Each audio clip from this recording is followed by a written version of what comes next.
ini yang menjadi persoalan bangsa. Ini bukan hanya persoalan 3 ustadz. Ustadz ini punya muhibbin, punya umat, punya banyak murid-murid yang tersebar di seluruh Indonesia.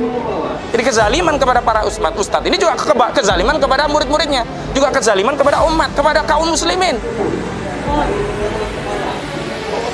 Apa mau menunggu umat Islam marah selama ini selalu dituduh sebagai pelaku teroris dan menjadi korban terorisme? Aneh sekali umat Islam ini, dituduh menjadi terorisme dan selalu menjadi korban terorisme. Apa ada narasi satu pihak menjadi tertuduh sekaligus menjadi korban? Inilah war on terrorism. Dan saya sebenarnya sudah mendapatkan informasi, sudah ada rencana pemindahan, dan kita tadinya cukup lega dengan informasi itu. Karena walaupun ya tidak ditangguhkan, walaupun tidak bisa ketemu dengan istri, keluarga, dan anaknya, paling tidak kalau kembali di rutan yang normal, Ustadz ini bisa ibadah secara leluasa, bisa tetap berkarya. Karena saat ada di rutan yang di Polda Metro Jaya itu, Ustadz ini sempat bisa menulis buku. Nah ini di Cikeas ini rutan apa ini? Nulis saja nggak ada, bolpen saja nggak ada, kertas saja nggak ada apa. Pak Listio Sigit Prabowo, coba cek lagi rutan itu rutan untuk menghukum orang atau hanya untuk mengamankan dalam proses penegakan hukum? Ini belum ada keputusan yang bersifat final. Jangankan keputusan inkrah, keputusan yang tingkat pertama saja belum ada. Apakah Anda mau menzolimi ulama-ulama kami, Pak Listio Sigit Prabowo? Apakah penzoliman itu tidak menunggu nanti putusan? Sejak proses pun mau menzolimi ulama-ulama kami? Dan wahai umat Islam ini, yang saya sedih dengan umat Islam ini.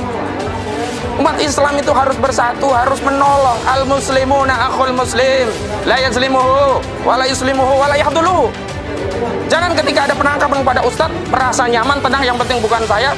Ingat, kalau tidak dilawan ini nanti juga akan melanda atau menangkap semua ustadz-ustadz lainnya. Kalau tidak dilawan nanti tidak ada lagi yang ngomong jihad. Ya, padahal jihad itu ajaran umat Islam. Lama-lama Anda juga tidak boleh sholat.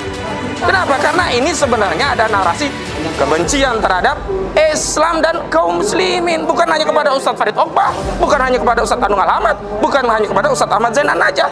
Jadi ingat, antum-antum yang merasa hari ini nyaman, di akhirat nanti akan ditanya oleh Allah Subhanahu wa Ta'ala, apa pembelaan antum-antum sekalian kepada saudara muslim. Ingat, kita dipersaudarakan bukan karena organisasi, bukan karena partai, bukan karena gerakan-gerakan, tapi kita dipersaudarakan dengan akidah la ilaha illallah Muhammadur Rasulullah. Apakah kita mau nanti kelak di akhirat didakwa oleh Allah Subhanahu wa Ta'ala apa yang telah engkau lakukan kepada saudara muslim, saudara yang sama-sama mengikrar syahadat asyhadu an la ilaha illallah Muhammadur Rasulullah, lalu kalian diam tidak membela mereka? Karena itu ini masih ada kesempatan, kita diberi nyawa, diberi kemudahan, apalagi kita tidak dipenjara. Jangan kalian tidak dipenjara bebas tapi beramal seperti orang yang terpenjara. Antum kaum muslimin yang sekarang ini merdeka harus beramal dengan amalan orang yang merdeka. Jangan kalian ini merdeka tapi beramal seperti orang-orang yang terpenjara.